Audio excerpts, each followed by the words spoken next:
అండి, welcome back to my channel.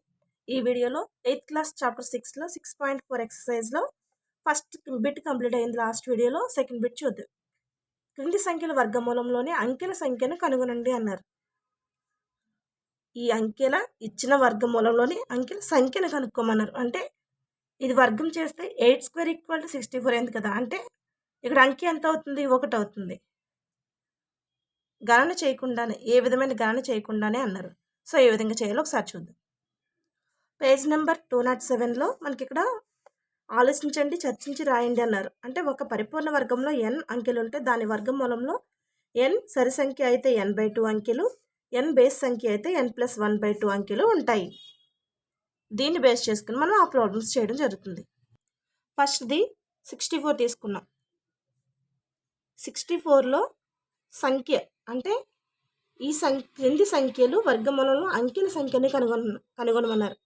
ఒక సంఖ్య పరిపూర్ణ వర్గం అయితే, ఇది పరిపూర్ణ వర్గమే కదా.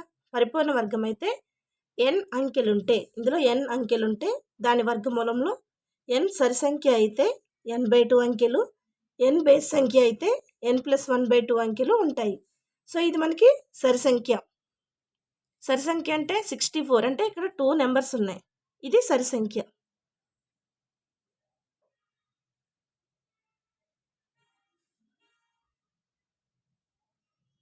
ఎన్ని నెంబర్స్? 2 నెంబర్స్ ఉన్నాయి. సో సరి సంఖ్య అయితే మనకి ఏమొస్తుంది? n/2 వస్తుంది. n/2 = 2/2 = 1. అంటే ఈ ఒక పరిపూర్ణ వర్గం అయితే దీనిలో ఎన్ని అంకెలు ఉంటాయంటే దాని వర్గమూలంలో 1. నెక్స్ట్ సెకండ్ బిట్ చూసుకుంటే ఇక్కడ మొత్తం ఈ సంఖ్య అనలేదు, ఈ సంఖ్యలోని అంకెలు సరి సంఖ్య అయితే అన్నారు. ఇక్కడ ఏమన్నారు? n అంకెలు ఉంటాయి అంటే n అనేది సరి సంఖ్య అయితే ఇక్కడ 2 ఉన్నాయి, 2 అంకెలు ఉన్నాయి. సో మనకి సరి సంఖ్య అవుతుంది కదా. సరి సంఖ్య అయినప్పుడు n/2 వేసుకుంటాం. అదే బేస్ సంఖ్య అయితే n+1/2 వేసుకుంటాం. ఇక్కడ ఎన్ని ఉన్నాయి? అంకెలు ఎన్ని ఉన్నాయి? 3 ఉన్నాయి. అంటే బేస్ సంఖ్య అంకెలు ఎన్ని? 3 ఉన్నాయి.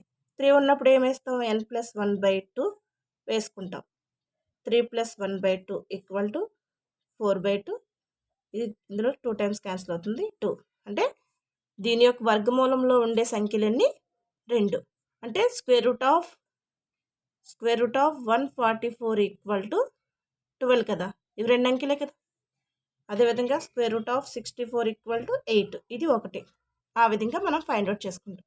నెక్స్ట్ థర్డ్ బిట్ చూసుకుంటే 4489. ఎన్ని ఉన్నాయి? 1 2 3 4 ఉన్నాయి. 4 ఉన్నాయి కాబట్టి ఇది సరి సంఖ్య. సరి సంఖ్య అయినప్పుడు ఏం వేస్తాం? Formula n/2. సో 4/2 అంటే 2. ఇది ఇందులో 2 టైమ్స్ క్యాన్సిల్ అవుతుంది. పరిపూర్ణ వర్గంలో n అంకెలు ఉంటే దాని వర్గమూలంలో n అనేది సరి సంఖ్య అయినప్పుడు n/2 ఫార్ములా, బేస్ సంఖ్య అయినప్పుడు n+1/2 ఫార్ములాని అప్లై చేసుకుంటే మనకి ఈజీగా వస్తుంది. దీని రూట్లు కట్టాల్సిన అవసరం ఉండదు. నెక్స్ట్ థర్డ్ బిట్ చూసుకుంటే క్రింది దశాంశ సంఖ్యలకు వర్గమూలం కనుక్కోనండి అన్నారు. క్రింది ఇచ్చిన దశాంశ సంఖ్యలకు వర్గమూలం. థర్డ్లో ఫస్ట్ చూసుకుంటే 2.56 దీని యొక్క వర్గమూలం కనుక్కోవాలి. సో 2 డిజిట్స్కి మనం బార్ పెట్టుకుంటాం. 1 1 1. ఎందుకని 1 స్క్వేర్కి 2 స్క్వేర్కి మధ్యలో ఉంటుంది. చేస్తే 156. దీన్ని డబుల్ చేస్తే 2 అవుతుంది. 2 పక్కన మనకి 24 × 4 వేస్తే వస్తుంది 26 × 6. ఎందుకని ఇక్కడ మనకి 1 ప్లేస్లో 6 ఉంది. 4 4 16, 4 2 8, 1 96. సో ఇది దగ్గర లేదు. 6 6 36, 3 ఉంది. 6 2 12, 3 15. సో ఎంత మనకి 16. 26 × 6 అంటే 156. మైనస్ చేస్తే 0. దేర్ఫోర్ స్క్వేర్ రూట్ ఆఫ్ 2.56 = ఇక్కడ మనం పాయింట్ పెట్టుకోవాలి 1.6. నెక్స్ట్ సెకండ్ చూసుకుంటే 7.29. 7.29 ఇది మనకి 2 స్క్వేర్కి 3 స్క్వేర్కి మధ్యలో ఉంటుంది. 2 స్క్వేర్ = 4, 3 స్క్వేర్ ఈక్వల్ టు 9. ఈ రెండింటికి మధ్యలో 7 ఉంటుంది. అంటే 2 2 జర్ 4 మైనస్ చేస్తే 3 3 29. ఈ 29 దించుకుంటాం. సో దించుకున్న తర్వాత ఇక్కడ పాయింట్ పెట్టుకోవాలి. దీన్ని డబుల్ చేస్తే ఎంత 4 పక్కనే మనకి ఎంత వేస్తే ఇక్కడ 9 వస్తుందంటే 43 ఇంటూ 3 47 ఇంటూ 7 3 3 జర్ 9 3 4 జర్ 12 129 వచ్చింది. సో అది పాసిబిలిటీ లేదు. 7 7 49 4 ఉంది 4 7 28 29 30 37 32. సో మనకి 2.7 47 ఇంటూ 7 అంటే ఎంత 329 మైనస్ చేస్తే 0. Therefore square root of 7.29 equal to 2.7. Next third problem చూసుకుంటే 51.84 ఉంది. సో దీన్ని కూడా ఈ విధంగా చేస్తాం.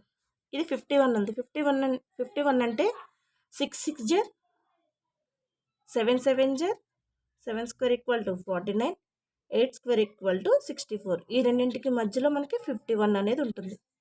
అంటే 7 7 జర్ 49 తీసుకుంటాం. మైనస్ చేస్తే 11 మైనస్ 9 అంటే 2 4 మైనస్ 4 అంటే 0. ఇక్కడ 84 దించుకుంటాం. దించుకున్న తర్వాత దీన్ని డబుల్ చేస్తే 14 అవుతుంది. ఇక్కడ పాయింట్ పెట్టుకోవాలి. ఎందుకని మనకి ఇక్కడ ఆల్రెడీ 51కి స్క్వేర్ కట్టేసాం కాబట్టి ఇక్కడ 84 అంటే 4 రావాలంటే 114 పక్కనే 2 ఇంటూ 2 చేస్తే లేదంటే 148 ఇంటూ 8 చేస్తే మనకి వస్తుంది ఆన్సర్. సో ఇక్కడ చూసుకుంటే 2 2 జర్ ఎంత 4 2 4 జర్ 8 2 1 జర్ 2 284. సో ఇది వచ్చేసింది మనకి ఆల్రెడీ. సో మనం ఏం తీసుకుంటాం 2 142 ఇంటూ 2 అంటే 284 మైనస్ చేస్తే 0. Therefore square root of 51.84 equal to 7.2. Next fourth చూసుకుంటే 42.25 42 ఉంది అంటే 6 స్క్వేర్కి 7 స్క్వేర్కి మధ్యలో ఉంటుంది.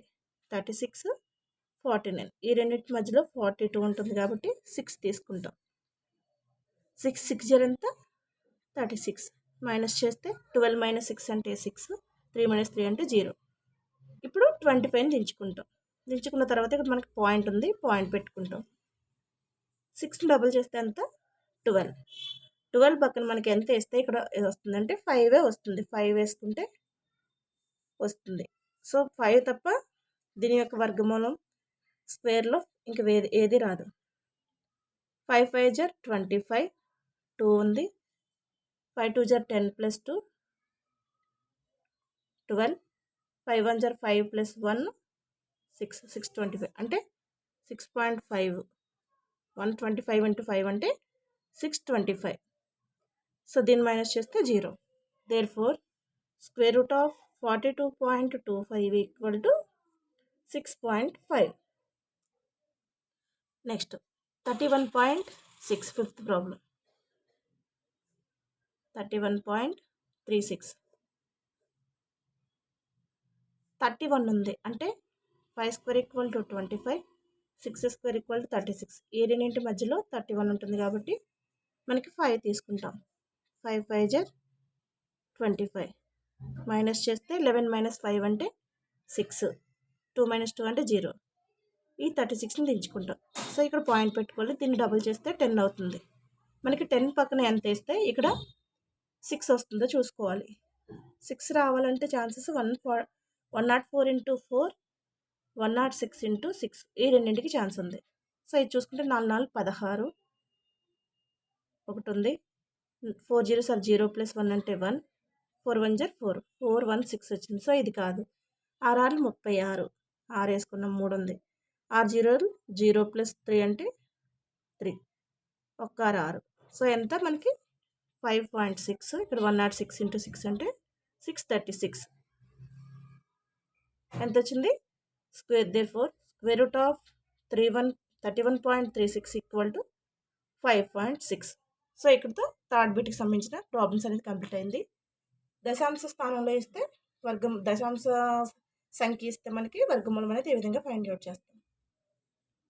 ఈ వీడియో మీకు నచ్చితే లైక్ చేసి సబ్స్క్రైబ్ చేయండి, వీలైతే షేర్ చేయండి. Thank you.